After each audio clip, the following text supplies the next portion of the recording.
السلام علیکم ورحمۃ اللہ وبرکاتہ۔ معزز سامعین کرام، اسعدی چینل میں آپ کا استقبال ہے۔ اسعدکم اللہ فی الدنیا والآخرہ۔ رشک کرتا ہے فلک ایسی زمین پر اسعد، جس پہ دو چار گھڑی ذکر خدا ہوتا ہے۔ رحمۃ اللہ وبرکاتہ۔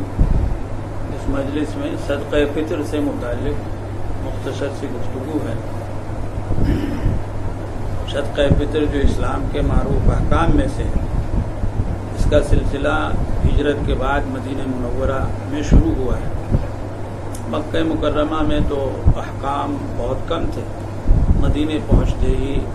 احکام میں وسعت اور کثرت ہوئی۔ ارکان اسلام، نماز اور ایمان و کلمے کے علاوہ سب ہجرت کے بعد ہی مدینہ منورہ میں فرض کیے گئے۔ ہجرت کے دوسرے سال دوسرا رمضان آنے سے پہلے رمضان کے روزے فرض کیے گئے، اور اسی کے ساتھ صدقہ فطر فرض کیا گیا، اور اس کے بعد پھر زکوٰۃ فرض کی۔ اسی رمضان میں اتفاق سے بدر کا معرکہ پیش آیا، جیسا کہ معروف ہے 17 رمضان کو، اور اسی کے بعد پھر صدقہ فطر کو عملاً شروع کیا گیا۔ صدقہ فطر میں دو باتیں رکھی گئیں۔ ایک طرف تو یہ رکھا گیا کہ یہ ایک ماہ کے روزے کے بعد ہے، روزوں کی کمی بیشی کا کفارہ ہے، تلافی کا ذریعہ ہے، چنانچہ روزے داروں کے لیے اور روزے کے لیے پاکی کا ذریعہ اس کو کہا گیا ہے۔ اس کے کئی نام ہیں، ان ناموں میں یہاں صدقہ فطر ہے، فطرہ ہے، زکوٰۃ رمضان وغیرہ۔ دوسری بات یہ ہے کہ ایک ماہ کے رمضان کے روزے ختم ہونے کے مان بعد عید الفطر کا موقع آتا ہے، جو اسلام کا بہت ہی محترم بالشان حکم ہے، اور ایک جشن ہے جسے مسلمان ایک ماہ کا روزہ رکھنے کے بعد مناتے ہیں اور خوشی کا اظہار کرتے ہیں۔ تو اس سے متصل یہ رکھا گیا تاکہ صدقہ فطر کے ذریعے غربا کو فائدہ پہنچایا جائے، اس موقع پر ان کے لیے بھی خوشیوں کا انتظام ہو، ان کے ساتھ مواسات ہو، دل جوئی ہو، غمخواری ہو، مدد ہو۔ اسی وجہ سے حکم یہ ہے کہ نماز کے لیے نکلنے سے پہلے صدقہ فطر دے دینا چاہیے، اور اس بات کی بھی اجازت ہے حنفیہ کے ہاں تو خاص طور سے عید کے آنے سے کچھ پہلے 2-4-6 دن یا اس طرح دے دیا جائے تو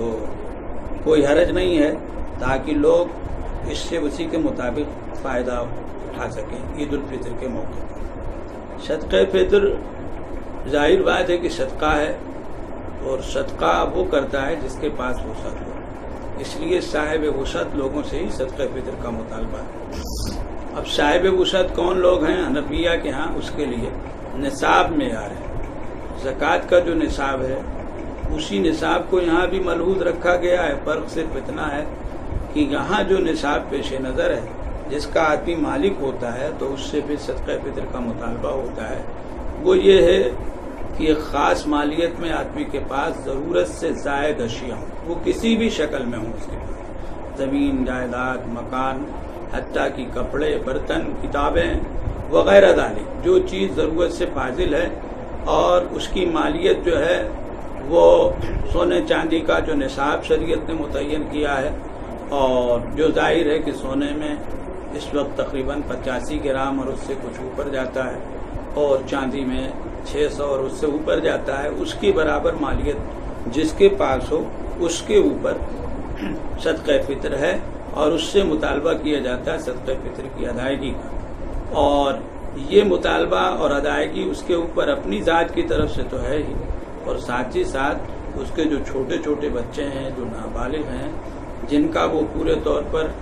کفیل ہوتا ہے اور ذمہ دار بھی ہوتا ہے، ولی بھی ہوتا ہے، خرچ اور اخراجات کو بھی دیکھتا ہے، وہ ان کی طرف سے بھی نہیں۔ بڑے بچے جو بالغ ہو گئے، جو خود اپنا کچھ کرنے لگتے ہیں، اسی طرح بیوی اور دیگر لوگ جو مثلاً گھر میں ہوتے ہیں، ان کی طرف سے آدمی کے اوپر اس کا وجوب اور اس کا مطالبہ نہیں ہوتا۔ صدقہ فطر کی مقدار اتفاق سے صدقہ فطر کو اصلاً جو فرض کیا گیا تو وہ نقد کی شکل میں نہیں بلکہ زمین کی جو پیداوار ہے پیڑوں کی ان میں سے بعض چیزوں کی نسبت سے، مثلا پھلوں میں کھجور ہے، کشمش ہے، کھیت میں